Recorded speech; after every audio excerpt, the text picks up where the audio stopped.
Hi everybody, this is WildStorm Comic Reviews here with a review on Brass, issue 2. And just like I said before, if you're under 18, I wouldn't recommend reading this, especially if you're a kid like 12, 13, 14, 15, etc. I wouldn't recommend reading this. This book has a lot of adult content in it, so yeah, if you're under 18, I wouldn't recommend reading this. But yeah, this is Brass issue 2, and the cover is great, just like the last issue. Look at this. Look at the detail. Detail is great. Look at see you see as a whole mechanical hand here. You got the two like little skeleton things. It's two fingertips are like skeletons, and you got the iron fingertips. Then you got this computer chip here. You have the face masks. Look at the detail. Just look at the detail, guys. It's great. Yeah, here's like the whole thing. Really, really nice detail.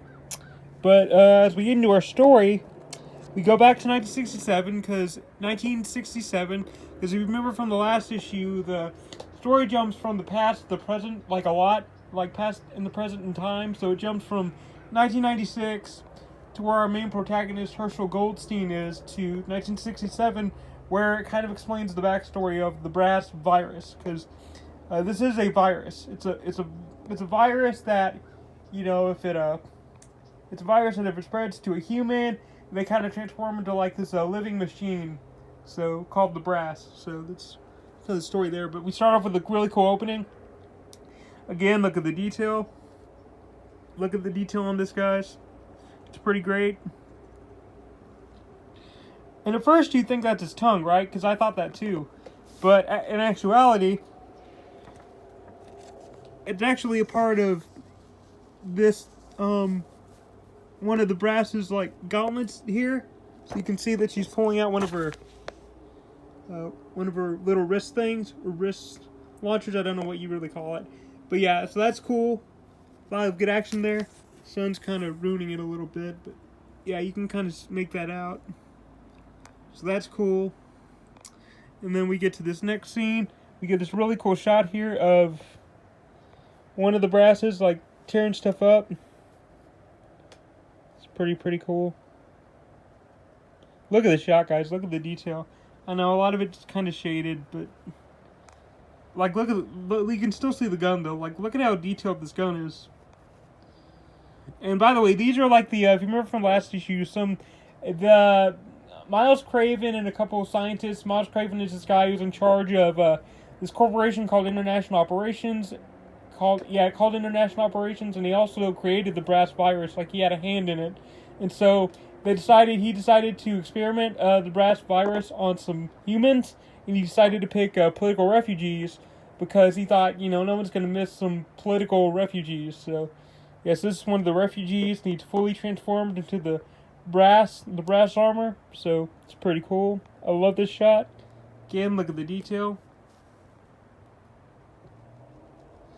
I know the sun's been kind of annoying, but you know, you can still make a lot of this out. And we got the actual Brass himself.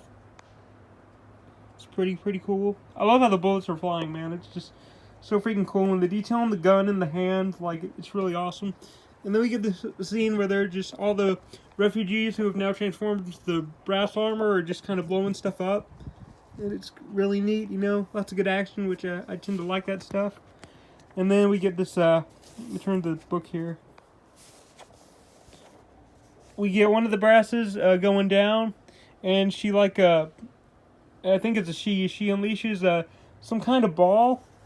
It's hard to see because of the sun, but she unleashes the ball, the green ball, and it even makes more explosions. Pretty neat little scene. And then they're kind of like flying off, going to their next objective.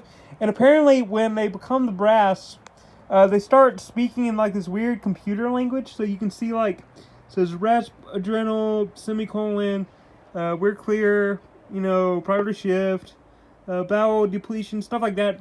Just kind of different like code talk, which is pretty cool. It makes it stand out actually. So then they're escaping, the refugees. Then, you know, we see some more. Again, this very adult book. We see, you know, this guy's obviously stabbed with some kind of pole. There's blood dripping everywhere. It's a really cool scene. in the kind of stuff you'd really get from a Marvel or DC book, which I appreciate.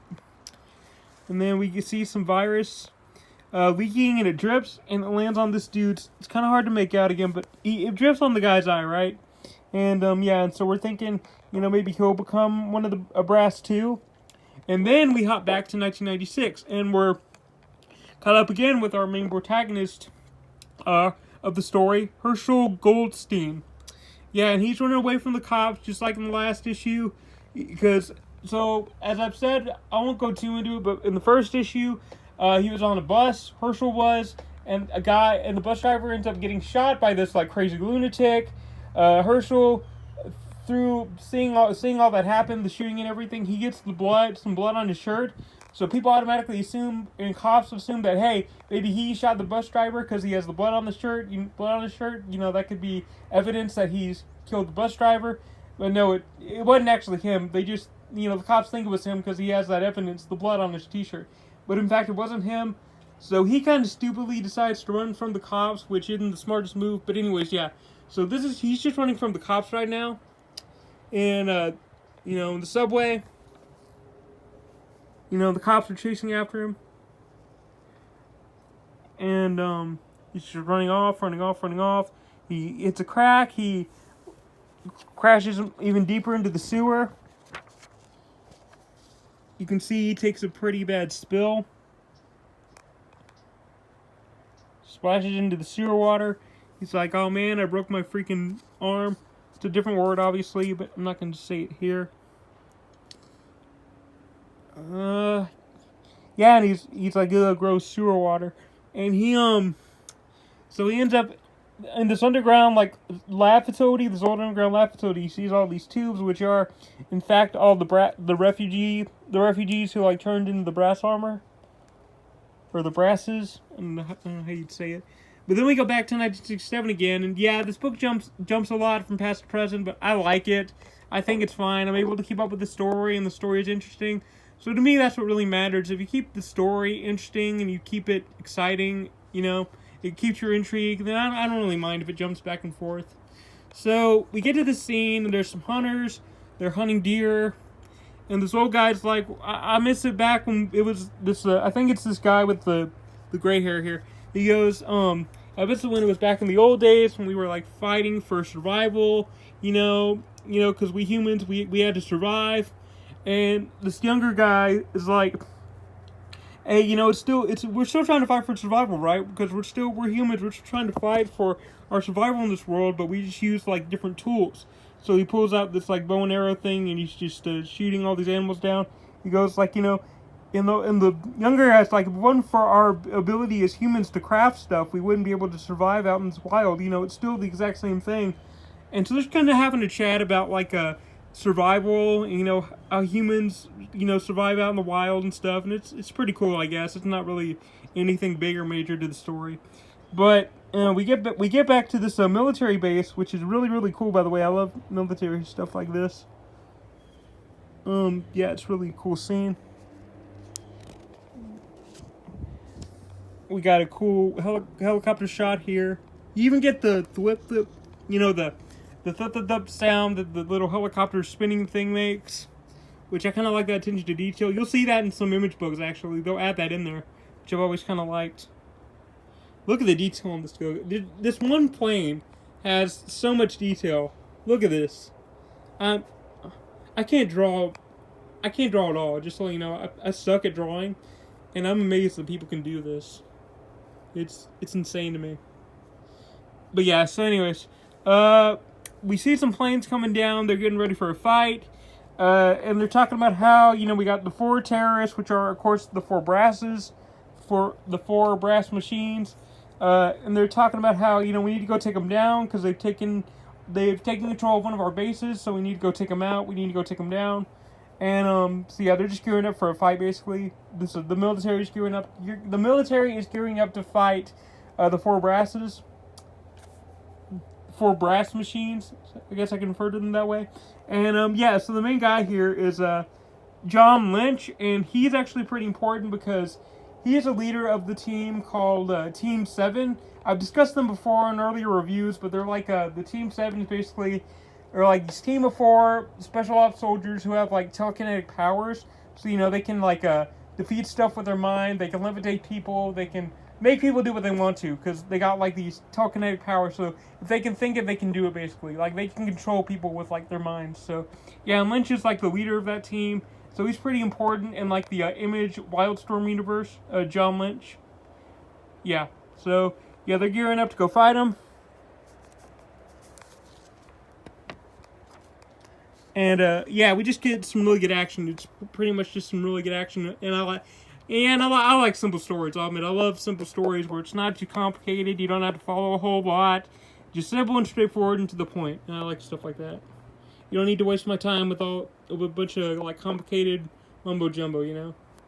It's like, here we go. We got a helicopter. We got one of the brasses getting ready to fight. Oh man, it sucks because I want you guys to see this so much. But you see the little reflection in like his visor with the little helicopters? I know it's shady, but look at this. Look at how cool. It's even reflected in his little lens here, the helicopters. Look at the detail in that. Look at the detail, guys. It's amazing. Anyways, yeah. One of the brass machines is scoping him out. And then we get this awesome fight where the green brass like pulls out a big gun and starts shooting at him. Really, really cool scene. Takes the helicopter down. It's hard to see because of the sun, but one of the helicopters explodes.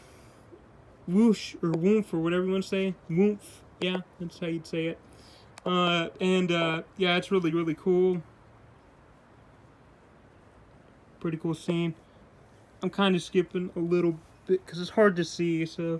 But yeah, more explosions happen, and it's just a cool scene overall. I know the shading's kind of yeah, but anyways, you can see, the brass, he's like shooting his like laser cannon into the air, tries to take out more of the helicopters. Really cool scene. Look at the detail, guys. The art is just amazing. Like, I like the story too, but the art is also really great. It just it combines into a really fun story. So, they're trying to fight the brasses off, and the guy's like, okay, well, we need to call in the ACOM right now, which is like the special plane unit. And look at this plane design, guys. Like, this just looks so cool. This just looks so super duper neat.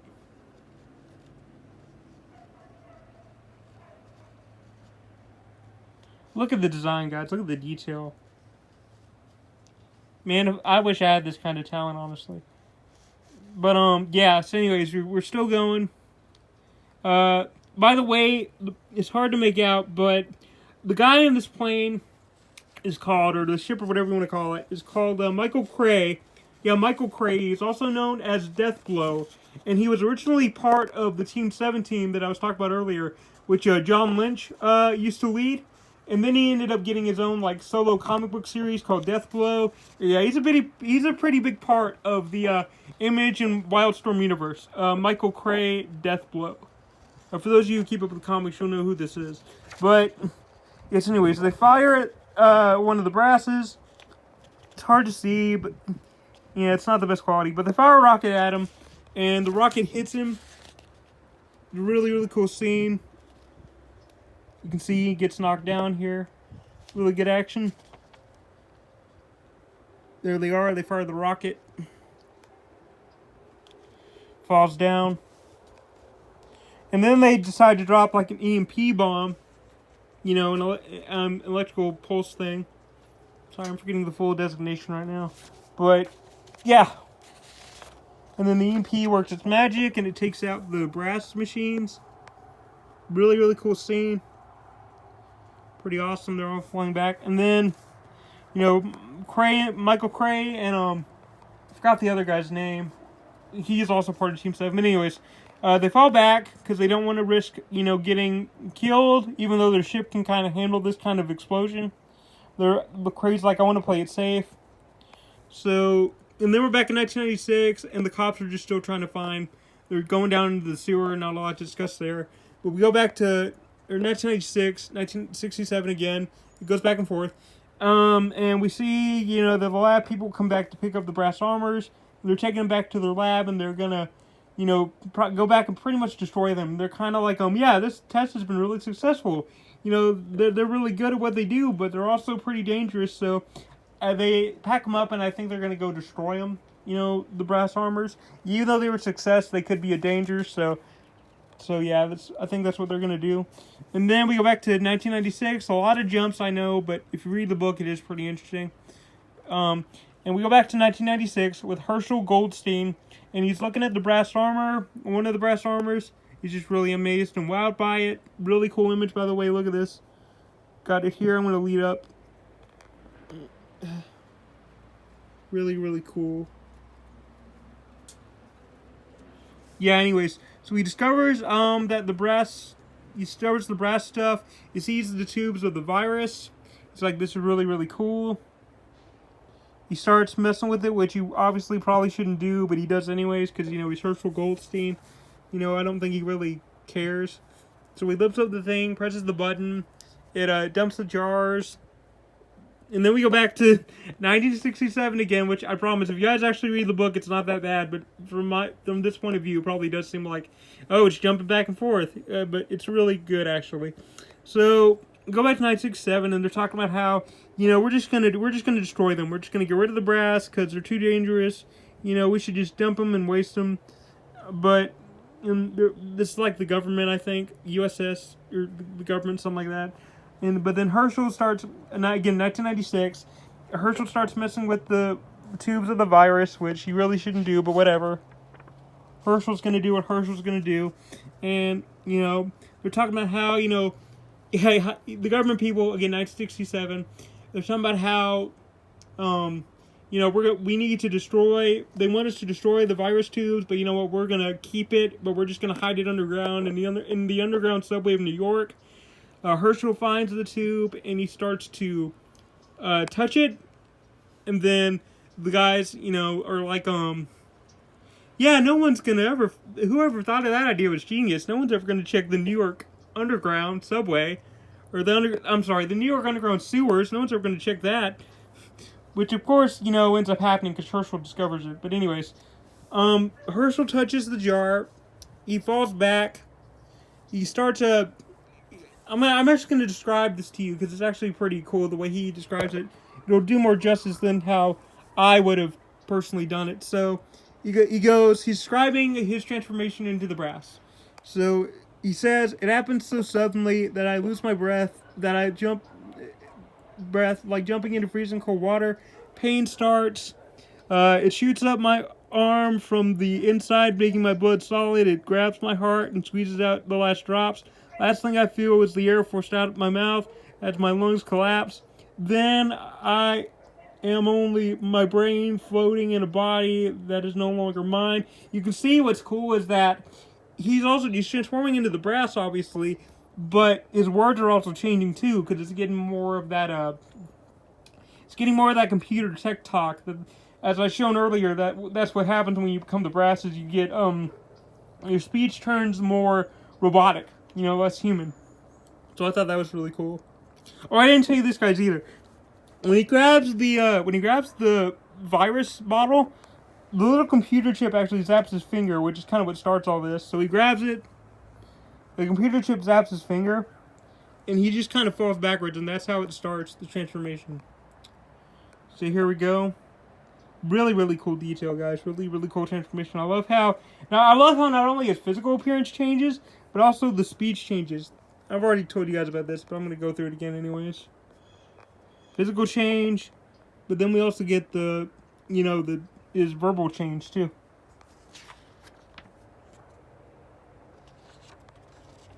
And then we get this Electro Shock, and he's just transforming.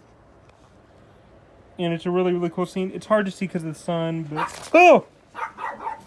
it's hard to see because of the sun. Sorry for that. Someone drove up and I got startled. But anyways, he's all transformed. He's all different, and it's really, really cool scene. Like, just look at the detail. Really, really cool scene. And yeah, and the cops find him, and then he's ready to kick butt. So, and And that's the end of... Yeah, and that's the end of Brass issue 2. Yep, to be continued. Yeah, sorry for that screen, by the way, guys. I got startled because I saw a car come up, and I was so into this review. But yeah, that's the end of Brass issue 2. Seeing if there's any other artwork. Here, I'll mention the artist real quick. There you go. You got this guy, this guy, this guy, this guy. You know, all the artists and stuff. Yeah. Really, really cool. Making sure I get everybody here.